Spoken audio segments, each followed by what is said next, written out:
Alors quand je roule, je le pose soit là sur le siège, soit des fois je le tiens même en main, ou je le pose entre mes jambes. Mais dans tous les cas, il est à portée de main parce que voilà, s'il sonne, il faut impérativement que je réponde rapidement, quoi.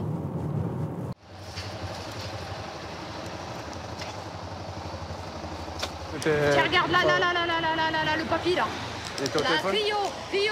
À Montpellier, les motards de la police pourraient passer la journée à relever sans cesse la même infraction. Clio Estate grise, le conducteur est au téléphone. Un Clio grise Estate, c'est reçu. Intercepté. En 1h30, ils vont verbaliser 8 automobilistes portables en main. Une dame, elle a le téléphone en main, elle est en train de faire un texto. Je crois même qu'elle n'a pas sa ceinture de sécurité. Pour Lise, le téléphone portable au volant est un fléau. La plupart du temps, c'est des piétons, des deux roues qui se font percuter. Pour une minute, combien 10 secondes d'inattention, c'est peut-être une vie qui bascule. Hein, souvent même. Avec des conséquences irréversibles. 300 mètres plus bas, l'équipe d'interception dresse les PV. La plupart du temps, les conducteurs tentent de minimiser la gravité de l'infraction. Un feu rouge, cherchez la route ou pas? Non. Le téléphone, vous avez le copilote. Le copilote, il est là pour ça. Non, hein. Quitte à faire preuve d'un peu de mauvaise foi. Vous avez bien un copilote à côté. Ah oui, mais si je demande où je dois aller, dans 2 heures, je suis encore là. Utilisez le GPS. Demain, je suis encore là. Quand on est arrêté à un feu rouge, j'ai du mal, et qu'on regarde le chemin qu'on doit prendre, j'ai du mal à croire que c'est dangereux. Mais bon. Parce que dès que ça fait vert, on laisse tomber le téléphone et on regarde le truc. Quoi. Donc, mais bon, après, ils ont l'autorité, moi je sais pas l'autorité, ils feront ce qu'ils voudront, et puis voilà. Quoi. Ce qui ne m'empêchera pas de recommencer la prochaine fois que j'aurai besoin de trouver le chemin. Voilà. C'est pas plus grave que ça. La contravention, c'est une amende à 90 €. Super. Une perte de 3 points. Super. Le motif est écrit en gras et je vous demanderai une signature dans le dessous. Donc maintenant je paye et puis au moins je contribue au redressement de la France. Je valide. Je vais m'en occuper. Ah, je peux le faire. Allez, faites Allez, plaisir. Le plus souvent, les automobilistes verbalisés ignorent le danger. Merci beaucoup. Bonne journée, monsieur. Et vous aussi. Hein. Au revoir. Téléphoner multiplie par 3 le risque d'accident, la lecture ou l'envoi d'un SMS par 23.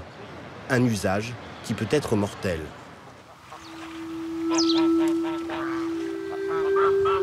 Depuis un an, Catherine doit s'occuper seule de la propriété.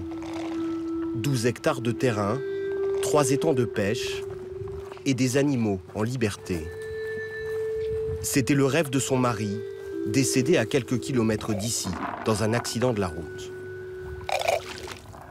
Comme nous n'avons pas d'enfants, c'est un peu comme notre bébé, hein, en fait. Moi, c'est mon cocon. Beaucoup de personnes m'ont dit, mais comment tu fais pour rester là seule? Je dis, mais moi, quand je passe ce portail, je suis chez moi, chez nous, quoi, en fait. Pour moi, David est encore là, avec moi. David aimait la pêche et la moto. Des passions qu'il a partagées avec sa femme pendant leurs 19 années de vie commune. On s'est mariés le 11 juin 2011.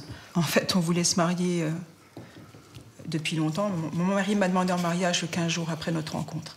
Donc c'est vraiment une histoire d'amour. David avait 40 ans. Il rentrait d'un rassemblement de motos au guidon de cette grosse cylindrée. Il avait décidé de faire la route de nuit pour aider sa femme à faire l'ouverture de la pêche. À 4h30 du matin, j'ai le téléphone qui sonne. Et c'était la gendarmerie au portail, quoi, en fait. Hein. Et bon, j'ai des amis qui travaillent dans les secours qui m'ont dit quand les gendarmes sont à ta porte, c'est que la personne est décédée. Donc ça a fait un tour dans ma tête. D'ailleurs, le gendarme, j'ai tellement crié que je lui ai dit « Mais vous n'allez quand même pas me dire que mon mari est décédé ?» Et le pauvre gendarme était obligé de me dire que oui. Alors que David circulait sur l'autoroute, il est percuté à l'arrière par une voiture. Sa moto est traînée sur plusieurs dizaines de mètres avant de s'immobiliser contre le rail de sécurité.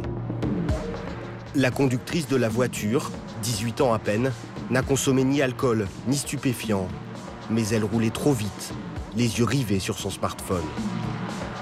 Elle avait le téléphone dans la main droite, hein, donc elle l'a dit lors de son audition. Et elle échangeait des SMS avec 2 de ses amis. Hein. Donc il y en a eu 11 vraiment avant le choc. Ce 24 septembre, la vie de Catherine a basculé brusquement. Mais elle a surmonté sa colère et veut lancer un appel pour donner un sens à la mort de son mari. Mon combat, c'est celui-là. Maintenant, à l'heure actuelle, je ne peux pas faire revenir mon mari.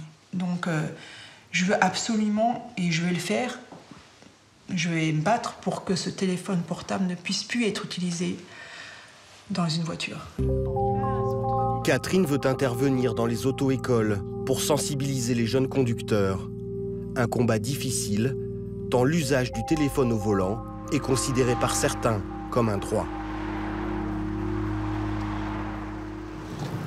Alors quand je roule, je le pose soit là sur le siège,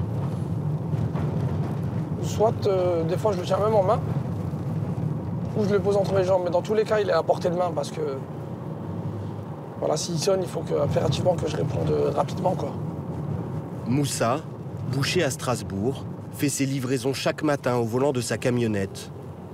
Ce père de famille de 32 ans n'a aucun complexe à afficher l'usage de son téléphone au volant. Oui, allô? Bonjour, ça va très bien, merci. Et vous? Un quart d'heure, 20 minutes, ouais, ça peut être bien aussi. Très bien, nickel. Merci, à tout à l'heure. Au revoir. Il se considère même comme un usager prudent. Bon, vous savez, je sélectionne les appels. Je réponds que par contrainte. Si je vois que c'est un ami qui m'appelle, je ne vais pas répondre. Je vais laisser sonner, je rappellerai tout à l'heure. Mais là, l'appel que je viens de recevoir, par exemple, c'était un appel professionnel et là, je suis obligé d'y répondre. Moussa livre entre 5 et 15 clients chaque jour dans l'agglomération. Je passe aussi mon temps à conduire, surtout. Il revendique 12 points sur son permis. Il manque juste le gigot alors. Le gigot qu'on te ramène tout à l'heure. Très bien. Avant midi, on essaye. Merci. Mais normalement, Et ne comprend pas que son comportement soit interdit ou jugé dangereux. Je pense qu'on en fait quand même un peu trop avec le portable. Alors, je ne connais pas du tout les statistiques et les données par rapport aux accidents dus à l'utilisation du téléphone au volant. Mais à ma connaissance... Ah, désolé.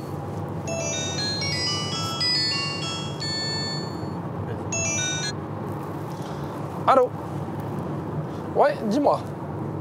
Ce jour-là, en l'espace de 2 heures, Moussa va passer ou répondre à 9 coups de téléphone.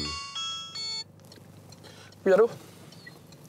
Et même taper un message en plein trafic. Alors, je vais envoyer un SMS à mon chef boucher pour qu'il me prépare une commande que je ne peux pas lui transmettre oralement parce qu'il y a plusieurs choses. Comme ça, il a une trace aussi de la commande. Vous arrivez à faire ça en conduisant? Ouais. Les yeux de Moussa ne sont plus fixés sur la route. Moi, je suis sûr que je gère. En tant que livreur, vous savez, je ne me sens pas comme un simple citoyen lambda qui va d'un point A à un point B. Je suis, je pense, un peu plus professionnel qu'un autre usager de la route. Allô? Un sentiment d'invincibilité qui peut s'avérer tragique. Christophe a accepté de témoigner anonymement. Il y a 2 ans, sur cette route, il lisait un SMS au moment du choc. Voilà, c'est par ici que ça s'est passé. Donc j'arrivais par là-bas, et lorsque mon téléphone a retenti pour le message, je suis arrivé à ce niveau-là, j'ai tapé le trottoir, j'ai mis un coup de volant sur ma gauche, par réflexe, et malheureusement, il y avait un véhicule qui venait dans l'autre direction, et dans lequel j'ai été tapé. Choc frontal, ouais. C'est un choc frontal. Les 2 véhicules finissent aux épaves.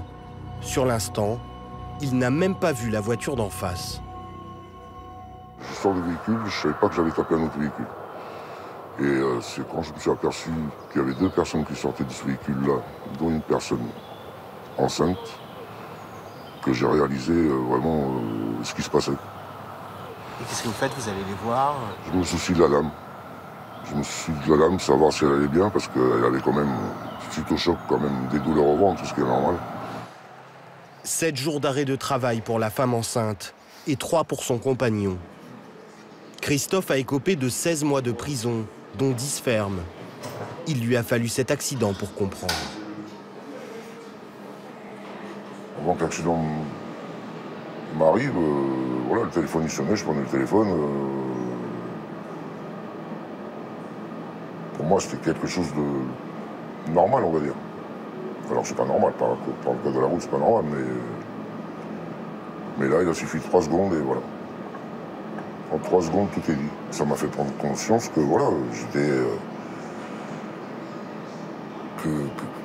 Qu'avant, j'étais pas quelqu'un de respectueux.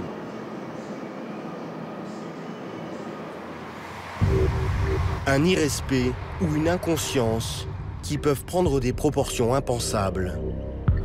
Le 11 septembre dernier, un chauffeur de bus scolaire est filmé par l'une des collégiennes qu'il transporte. SMS et Snapchat.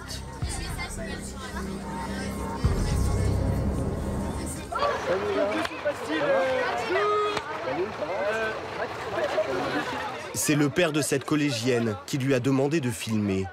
La veille, elle l'avait alarmé sur les habitudes du chauffeur.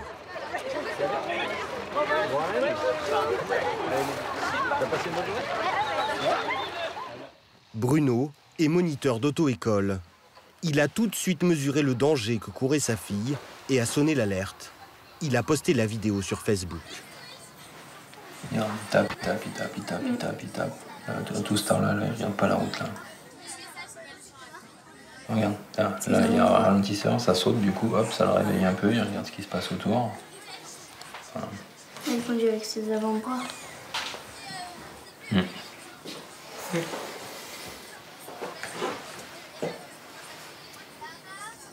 Pour taper son texto, forcément, il regarde pas la route, quoi. Il regarde pas la route. Ok, on voit que l'allure, elle est pas très rapide, mais c'est la sortie du collège. Sur les trottoirs, forcément, il y a tous les élèves qui sont à pied, en vélo, ça chahute. Il n'y a rien de pire qu'un ado ou un pré-ado pour pas se rendre compte du danger qui se passe autour de soi. Et voilà, je suis lassé de voir quelqu'un qui préfère son téléphone aux 50 billes qu'il a dans son bus, quoi. Et ça, moi, je dis non, stop, clairement. Mais Bruno se défend d'avoir voulu stigmatiser un homme. J'espère qu'il comprend mon action, même s'il doit me détester sûrement, mais qu'il se dise que ça se trouve, je lui ai peut-être sauvé la vie aussi, quoi. Depuis, le chauffeur ne circule plus sur cette ligne. Contacté par téléphone, sa hiérarchie affirme que le nécessaire a été fait. Aujourd'hui, 59% des conducteurs déclarent utiliser leur téléphone au volant.